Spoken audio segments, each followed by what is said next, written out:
we both went from we need to get rid of LeBron to we need to keep LeBron as long as it makes financial sense for the Lakers, right? Mm-hmm. Because as a third option, even if he's 42 by the time next season, playoffs come, I mean, if he could get you 15, 5 and 5 as a third option, I mean, what more do you want, you know? Um, but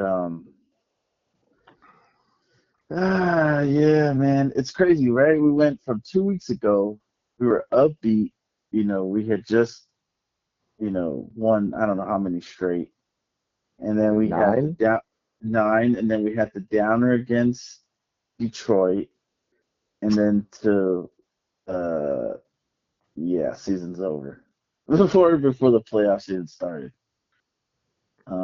So yeah, man. I mean, it happens to every team. I mean, it happened last year to the Celtics. It happened to the Pacers. You know, Um, that's just Yeah. you know, you know. go ahead, guys. No, no, just I mean, I don't know what's going on with these NBA players nowadays, man. These guys are just dropping like flies. Yeah, I was I was telling Galvez today when we talked. I said, LeBron once again he's been abandoned and let down and failed by guys who are younger than he is. It goes back to 2015 when Way younger. yeah, when uh it was I think it was Love got hurt first, right? Then it was Kyrie got hurt game one of the finals.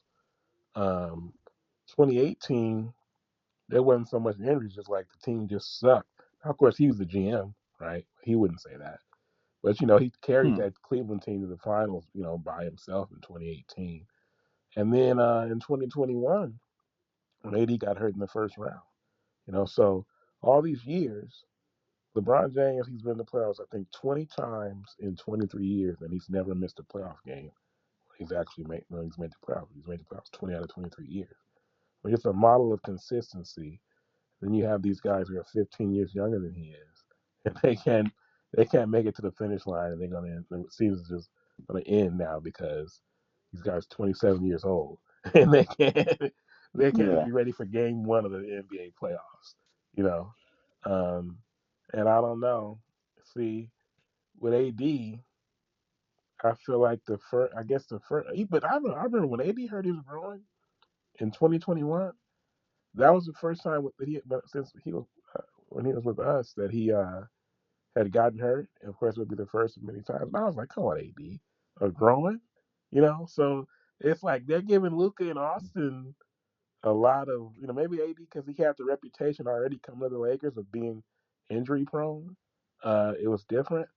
But I haven't heard anybody blame. I know I did have people saying like what Galvin was saying about Austin that he basically is like he's making a business decision, that he's not going to risk hurting his next contract by going out there and playing hurt or playing without Luca and being exposed, So um, yeah, man, it's just an unfortunate situation.